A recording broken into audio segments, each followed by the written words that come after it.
it is demonstrating this question and this attitude that this is sedevacantism, because if these people would be consequently, so if, which is wrong, of course, the Pope Benedict had been the only valid Pope, and Pope Francis would not have been Pope, then today we have logically would have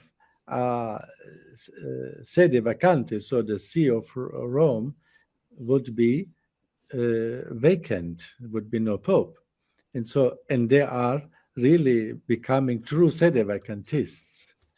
And this is not Catholic. It was never in the history of the Church that for so a long time there was no Pope. And even if, according to their wrong stance, the 10 years, it was de facto a sedevacantism, because Pope Benedict did not rule the Church. He did not issue no one decree. He did not appoint no one bishop and cardinal. And in this case, this is contrary to the visibility of the Church. We have to consider this aspect very important. And then the cardinals now, the majority, the overwhelming majority of the cardinals were appointed by Pope Francis. And now who will elect a new Pope? And this will be practically impossible. So you see, all this has no exit, has no solution. This is against common sense even. And I repeat, against the tradition of the Church. So Pope Benedict was not the Pope after his abdication. He repeatedly declared this.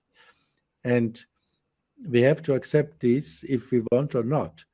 And God will, if, let us say, in the contrary case, let us say simply for the sake of hypothesis, I tell to these people, if, let us say, Benedict would have been Francis, an extremely liberal Pope who destroyed the clarity of faith, and then this liberal Pope would have abdicated, but according maybe to some doubts in the abdication, and then in the following conclave would be elected a traditional Pope, let us say a new Pope Pius X, who will again restore the tradition of the Church.